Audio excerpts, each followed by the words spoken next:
Ladies and gentlemen, hey, hi, how you doing? Welcome back to the channel. Of course, Season 6 is now live in Modern Warfare and Warzone, and it brought quite a bit of content to the game, right?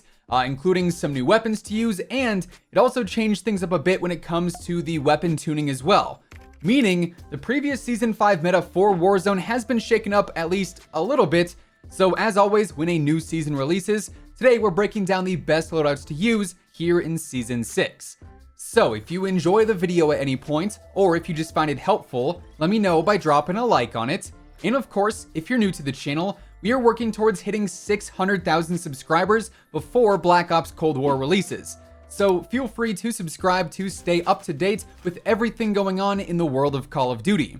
Also, right now, code WhosImmortal will actually get you 30% off your entire G Fuel order, so if you want to grab a new tub, a shaker cup, or even a starter pack, now is a great time to do so.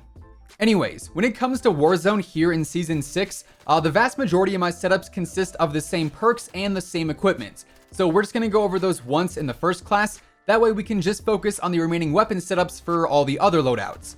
But getting into setup number 1 for today, this one is all about the Grau and the MP5.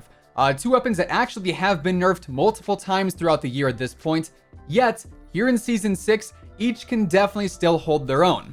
The Grau was at one point the best weapon in the entire game with basically no recoil, insane range, and really good damage.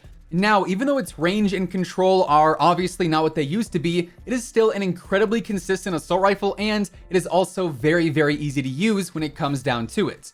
So here, my go-to setup consists of the monolithic suppressor. Of course, this is a pretty standard one, you guys know the deal here. Then I've got the Archangel barrel for the best range and control, the tac laser for better stability, primarily in those longer range fights. Then I also have the Commando foregrip for some recoil help, then also the 60 round mags, just to make those squad engagements and cleanups a bit easier. Now, as far as the MP5 goes, this has been, and honestly still is, the best SMG in all of Warzone. It doesn't have like insane range, I would say past those closer medium range fights, it's really not all that useful. But for those close quarters gunfights and for mobility and just rotations, the MP5 is without a doubt the GOAT. This of course is nothing new, it's got great speed, great control, great damage. You really just can't go wrong with this one. So here I've got the monolithic integral suppressor. This is actually far better than the regular monolithic suppressor. Then I've got the Merc foregrip for better hipfire accuracy and also a bit of control help as well, alongside the 45 round mags, the stipple grip tape for better mobility, then also sleight of hand so I can get that faster reload off and ideally get back into that action a bit faster. Then as far as my perks go, to start a match I normally go with EOD, Overkill, and Amped. That way I can get my two kitted out weapons right away and basically just try to go and slay out. But then, whenever we end up getting the second loadout, then I swap to a class that has EOD, Ghost, and Amped. Then I just pick up my old weapons. That way I can both stay off the radar and have my custom guns as well. Now, for my equipment, here's where honestly I'm a bit torn, because obviously with Season 6, the C4 got a massive nerf. It is night and day difference basically with how C4 works now, but that said, it is still really useful for building engagements and then also blowing up vehicles. So as of now, I am still running C4, but the Thermite and then also Semtexes are a great alternative too. Then I do also use the heartbeat sensor to round things out on the entire class, and as I said, all that stuff stays the same on all of my loadouts. Now, next up we have what is probably my favorite setup in the entire game at the moment, and this features the MP7 and the R700, or technically the SPR208 as it's actually called. Now the MP7 is just a beast of an SMG, right? It's probably been my favorite SMG all year long and is easily the number 2 SMG in the game right now. The range on it is just ridiculously good for an SMG. The mobility is also great, as is the control, so this is an incredibly consistent SMG at all ranges, not just in those close quarters engagements.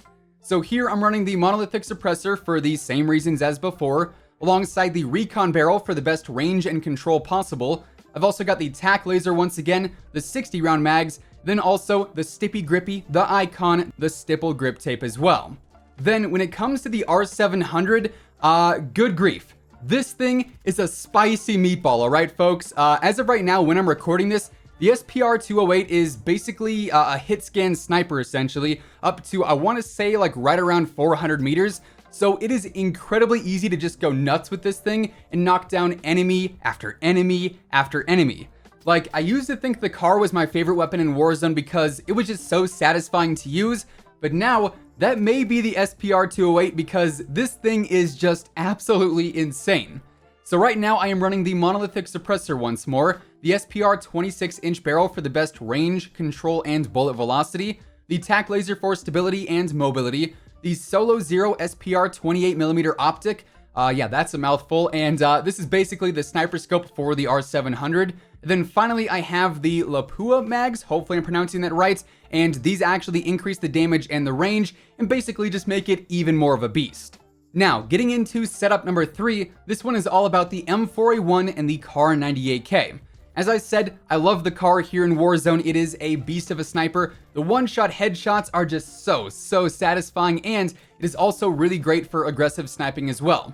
Then the M4 is also a bit more aggressive too when it comes to the assault rifle category, so despite this being an assault rifle and a sniper class, I actually use it in a pretty rush-friendly playstyle, and it works out pretty well if I do say so myself. So on the M4 here, because I am focused on making it a bit better for rushing while also maintaining its efficiency all across the board, I'm running the monolithic suppressor, the Corvus custom barrel for decent range and control, but also better mobility than the M16 barrel. Then I have the hollow sight, and I'm using the blue dot optic on that, alongside the commando foregrip, and then also the 60 round mags too. Then on the Kar, this is the standard setup that I've been using for a while now, and here I've got the monolithic suppressor again. I know, huge surprise. Then I have the 27.6-inch barrel for the best range, the TAC laser, the variable zoom scope, that one is honestly just personal preference. Then finally I have the stipple grip tape once again for better mobility. Then next up, this loadout is all about the brand new AS Val. This of course is the second new DLC weapon for Season 6, and to be honest, I thought this was going to be the better of the two DLC weapons for this season, but truthfully, while the AS Val is still really good, I think the R700 is kind of the shining star currently. But here's the thing with the AS Val. This thing has got an incredibly small magazine, even with extended mags, and for that reason, it's not really a great assault rifle comparatively. So I kind of like to use this as sort of an SMG alternative. So in this case, I would recommend using this with a sniper or even another assault rifle if you're okay with doubling up on the same ammo. And basically, I would say just use this thing for those close and medium range fights because it's definitely going to be very good there, but long range, not so much. Anyways, on the AS Val, I'm running the 200mm OSA or OSA barrel, the TAC laser, the Merc foregrip, the 30 round mags, although I will say the 10 round mag could be pretty decent for solos. Then I also have the Stippy Grippy here as well. Now, moving on into the final setup today, this one is based around the Kilo 141, which I would consider to be the best gun in the entire game right now. The Kilo is just so incredibly consistent in literally every single fight imaginable. So I would absolutely put this as number 1 in my mind. And on the Kilo currently, I'm using the monolithic suppressor, the Prowler barrel, the hollow sight with the blue dot once again, then the commando foregrip, and also these 60 round mags for all the same reasons as before. Now, for a secondary here, you can use just about anything you want, whether it be an MP5, an MP7, the R700, you name it, but because we are talking about the absolute best setups for Season 6, as much as I hate it, and I mean, I really do not like promoting shotguns, when it comes down to it, unfortunately, the R90 is probably the best option there now after the recent Origin nerf. That said, don't be that guy. Please don't use the shotguns. I feel so scummy when I do just because they're pretty ridiculous close range. Let's be honest here. But if you are going to use it on the R90, I currently run the choke, the sentry barrel, the 5mm laser, the dragon's breath rounds, and then also the stipple grip tape. But yeah, it's not really the best feeling to run around with this thing. It is definitely a very toxic setup overall. But yeah, with all of that being said, those are effectively the best loadouts to use here in Season 6. And that is going to wrap things up for today. If you guys enjoyed the video, or if you just found it helpful, let me know by dropping a like on it. And of course, if you're new here, if you want to help us reach 600k before Black Ops Cold War releases, feel free to subscribe to stay up to date with the latest Call of Duty news, intel, updates, setups, and pretty much everything else in between. As I mentioned earlier, right now Code Immortal will actually get you 30% off your G Fuel order, so if you want to grab anything from the G Fuel site, be it a new tub, a shaker cup, or even a starter pack, now is the best time to do so. But once again, thanks so much for tuning in, and until next time, take it easy, have an awesome rest of your day, and I'll catch you guys later. Peace out.